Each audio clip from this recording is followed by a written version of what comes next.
सागर से हर कश्ती सभी को राम राम जी, खिला हर गांव हर बस्ती सभी को राम राम जी। मिली सागर से हर कश्ती सभी को राम राम जी, खिला हर गांव हर बस्ती सभी को राम राम जी।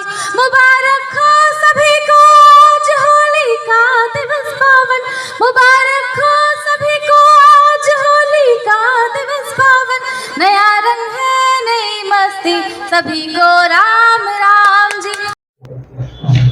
नमस्कार दोस्तों, मैं हूं राम। आज हमारे साथ में देश की बड़ी कवित्री रितिका थपलियाल जी देहरादून से हमारे साथ है और ये हिमालय प्लस एक न्यूज चैनल में एंकर भी है। तो आज हम इनसे बातचीत करेंगे। रितिका जी, आपका हमारे चैनल पर स्वागत है।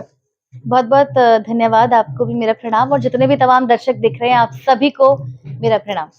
रितिका जी, मैं आपसे जानना चाहता हूँ, आपने कवि दुनिया में, कवि साहित्य के क्षेत्र में आए तो आपने ये प्रारंभ कहाँ से करा, कहाँ से शुरुआत इसकी हुई आपकी? राम कुमार जी, मैं जब बहुत छोटी थी तब से ही मुझे गाने का शौक हुआ करता था। और जैसे घरों पर जब कीर्तन होते थे, जैसे नवरात्रों की बात की जाए या किसी की शादी वगैरह हो, तो वहां पर ढोलक बजाना, थोड़ा थोड़ा इंस्ट्रूमेंट्स मुझे आते हैं, तो वहां से कीर्तन लिखना वो मुझे याद होते थे। तो बचपन से ही था। फिर जब मैं ग्रेजुएशन में आई, देहरादून से मेरी हायर एजुकेशन हुई मास कम्युनिकेशन की, तो वहां से ही मैंने जो है अपनी पहले नारी शक्ति को लेकर के, क्योंकि मैं विमेन एम्पावरमेंट को लेकर के ज्यादा लिखती हूँ, तो वहीं से मैंने सबसे पहले जो अपनी पोएट्री है वो निर्भया रेप केस को लिखी थी। अच्छा। उसके बाद मैंने उसे यूट्यूब में डाला, लोगों ने बहुत प्यार दिया। फिर उसके बाद से जो है ये यात्रा लगातार चल रही है। आपने शुरुआत कहाँ से करी? आपको लेकर के कौन आया? मतलब कि कैसे आपने कवि मंचों पर अपना पढ़ना शुरू करा, मंचों के ऊपर कविताएं अपनी? मैंने शुरुआत ओपन माइक से करी। अच्छा। कि जहां हम 200 रुपए देते थे और फिर हमें 5 मिनट मिलते थे, 5 मिनट का स्लॉट हुआ करता था, और फिर 5 मिनट में आपको अपनी परफॉर्मेंस वहां पर दिखानी है कि आप क्या लिखते हैं, किस तरीके से लिखते हैं। तो फिर धीरे धीरे फिर जो है एक कार्यक्रम में मैं रुड़की आई, और नगर निगम रुड़की में। अच्छा। तो वहां मुझे देश के बड़े कवि किशले क्रांतिकारी जी मिले और डॉक्टर विनय प्रताप जी मिले, जो रुड़की के जाने माने कवि हैं। उन्होंने ही मुझे जो है लगातार फिर मंच दिए और उन्होंने ही मुझे जो है कवित्री, जिसको आज आप एक कवित्री कह रहे हैं, तो ये नाम उनके द्वारा मुझे मिला। चलिए, बहुत बढ़िया, बधाई आपको। अच्छा रितिका जी, मैंने सुना है आप न्यूज प्लस में भी, हिमालय प्लस में एक न्यूज एंकर भी हो और कविता भी आप लिखती हो, मंचों पर कविता पढ़ती भी हो, तो ये सब चीज आप मैनेज कैसे कर लेती हो? वही बात है ना राम जी, जब आपको किसी चीज का शौक होता है तो फिर आप टाइम उसके लिए कहीं ना कहीं से निकाल देते हैं। हालांकि इट्स वेरी टफ कि आपको वहां पर भी देखना होता है, अपडेटेड रहना होता है। न्यूज की अगर बात की जाए, अभी किसने क्या कर दिया, प्रदेश में क्या चल रहा है, देश में क्या चल रहा है, अपडेट आपको रहना है, चैनल को आपको देखना है, कई डिबेट्स रहती हैं, लेकिन फिर वो पूरा मैनेज करना होता है। जब मैं कई बार किसी कवि सम्मेलन में रहती हूँ तो मैं कई बार मतलब जो मेरी टीम है पीछे की पूरी, उनको मुझे बार बार इंस्ट्रक्ट करना पड़ता है कि आपको अब ये करना है, ये देखो। तो वो जिम्मेदारियां भी कहीं ना कहीं बांटनी होती है। फिर जब आगे आपको बढ़ना होता है राम जी, तो फिर संघर्ष तो बहुत इम्पोर्टेंट है। अच्छा, आप जैसा मतलब कि कवि लोग होते हैं, अलग अलग विधा में लिखते हैं, तो किस विधा की आपको, मतलब कि किस विधा पे आपको लिखना पसंद है? मुझे श्रृंगार में भी लिखना पसंद है और वीर रस पे भी लिखना पसंद है। मैंने दोनों पे लिखा है। अच्छा। हाँ। तो कितने मंचों पर आपने कविता पाठ किया होगा अभी तक? कई मंचों पर। 40। अच्छा, आप गढ़वाल से आते हो। हाँ। टेहरी आपका मूल निवासी, आप टेहरी से हो, तो आपने मतलब पहाड़ पे भी कविता पढ़ी है? अपनी पहाड़ों पे भी कवि सम्मेलन होते हैं? मैं पहाड़ों पर कवि सम्मेलन का इतना ट्रेंड नहीं है। अभी हमारा हाल ही में पौड़ी गढ़वाल दुगड्डा में कवि सम्मेलन था, वो भी जो है किशले क्रांतिकारी जी के द्वारा, उनके संयोजन में। तो वैसे अगर मैं बात करूं पहाड़ों की, तो पहाड़ों में जो कवि सम्मेलन का क्रेज है वो उतना कम है, लेकिन हरिद्वार, देहरादून और देश के अलग राज्यों में भी मैं कई बार गई हूँ पढ़ने के लिए।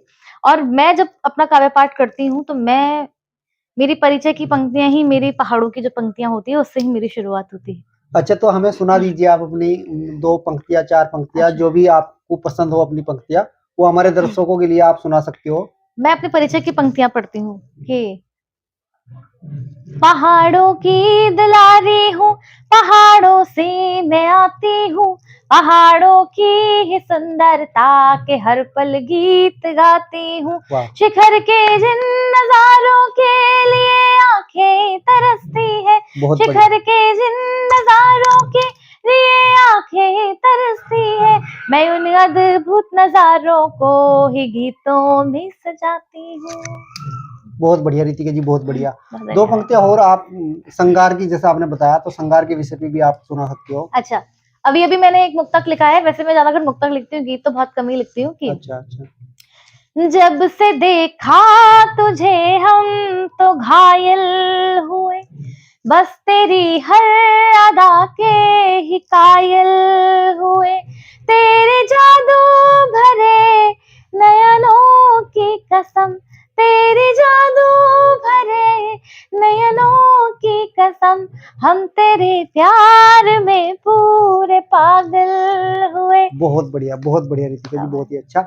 अच्छा, अब मैं ये, अगर आप चाहो तो हमारे दर्शकों को आप अपना बता सकते हो, आपसे कांटेक्ट कैसे किया जा सकता है? अगर कोई आपको कविता पढ़ने के लिए अपने मंच पे बुलाना चाहता है या मंच देना चाहता है, तो वो कैसे संपर्क आपसे कर सकता है? तो आप अगर चाहो तो अपना कांटेक्ट नंबर भी दे सकते हो। हाँ, बिल्कुल। सबसे पहले तो मैं धन्यवाद आपका करूँगी कि आपने जो है मेरा इंटरव्यू लिया, मुझे बहुत अच्छा लगा। और जितने भी दर्शक देख रहे हैं और मतलब आगे देखेंगे, उनसे मैं यही कहूँगी कि बहुत सारा प्यार दें इस चैनल को भी।